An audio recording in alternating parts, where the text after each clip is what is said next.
Let's digest the Proxxon BFB 2000.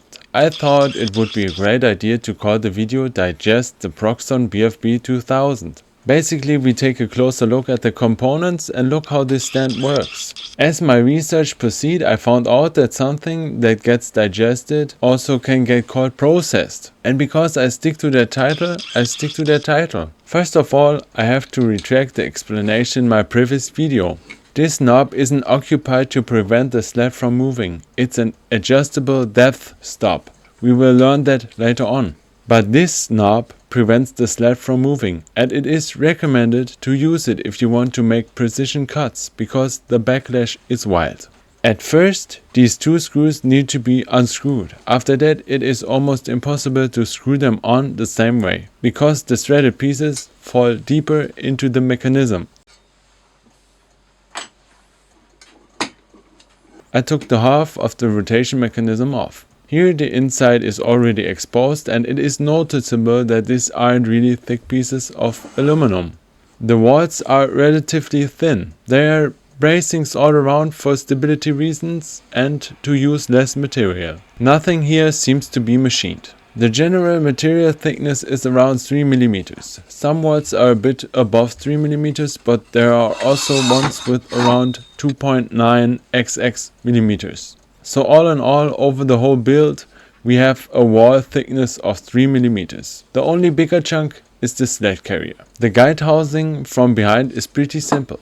There is not much to say about it. On the side there is a thread in the housing, and on the bottom there are 4 threads. And there are bracings too, because we are not supposed to get a lot of material. Here is the thread on the side wall. In this clip, we are looking at the machine carrier. Underneath the machine carrier, braces are revealed. Would be nice if the machine carrier is a solid piece, but with this stand we aren't supposed to have that. To get the machine carrier of the dovetail guide, I have to unlock the spring by opening the star grip. Next, these little nuts have to get loose, and the threaded rod needs to be unscrewed a bit to reduce the tension on the sled and the sliding plate. The little star grip in the middle is to lock the sled completely.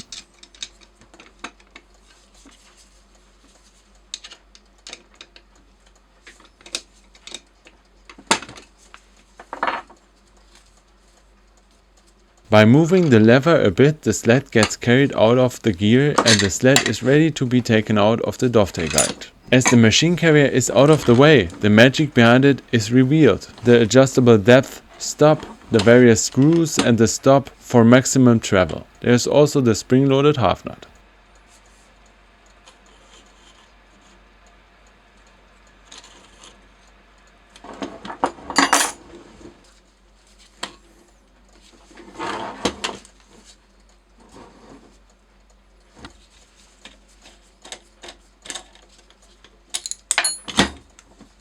When you loosen the star grip, the arbor gets reasonable play, but if you tighten it, it is stuck on there. This is the sliding plate which adjusts the play of the sled and the machine carrier.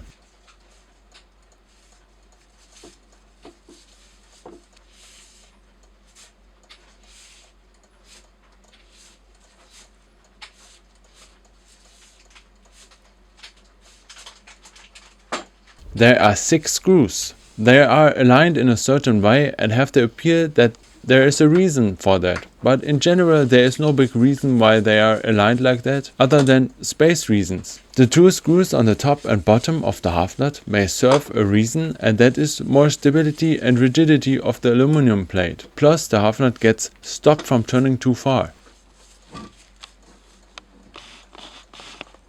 This screw and L-shaped steel plate decides the max travel the machine carrier can go up and down.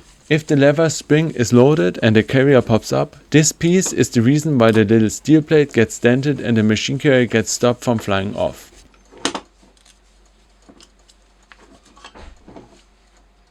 The rotation mechanism is quite straightforward. If there wasn't so much material reduction, the mechanism would be visually more obvious. In the slots you can find those angled slot nuts. These slot nuts are nothing special. It's just ordinary flat stock with an angle grinded. They are not machined and the finish isn't good.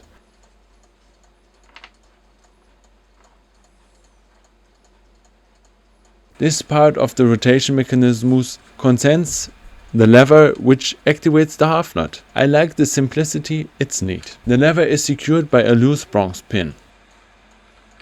If you take the lever out, it looks like this.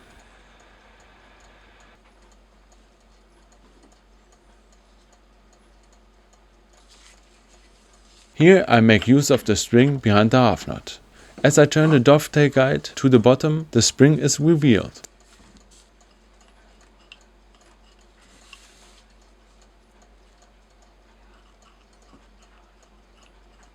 The countersinks haven't got a good finish. They look like there were a lot of shatter and bites. Proxxon claimed to use precision tools to make their products, but this doesn't look like precision. With the countersink bit, I can get much better results than this. It really surprised me to witness such rough quality. By the way, this is the thickest piece of aluminum on this stand. Behind the star grip and behind this black piece of plastic, held by 2 screws, is the spring. It's a spiral flat steel spring.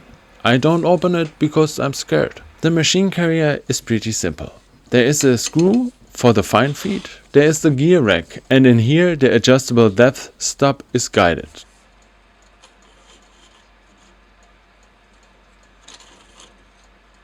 These 2 little threads hold the thin steel plate which fights against the spring and is the ultimate restriction for the machine carrier to not fly away. The spring has so much force that this dent is the outcome of several times letting the machine carrier pop up.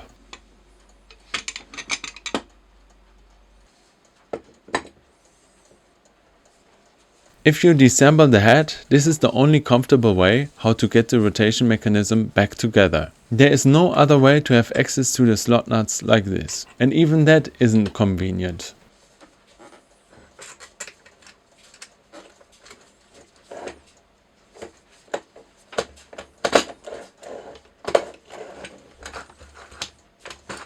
From here I assemble everything together again. It's kind of self-explaining.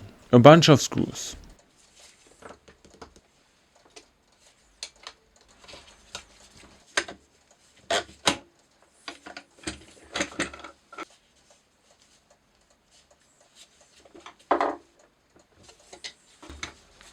But let's take a look at the machine back and the column. As I undo the 2 little screws and slide the column out of its position, we get sight of the previously mentioned burrs in the pipe.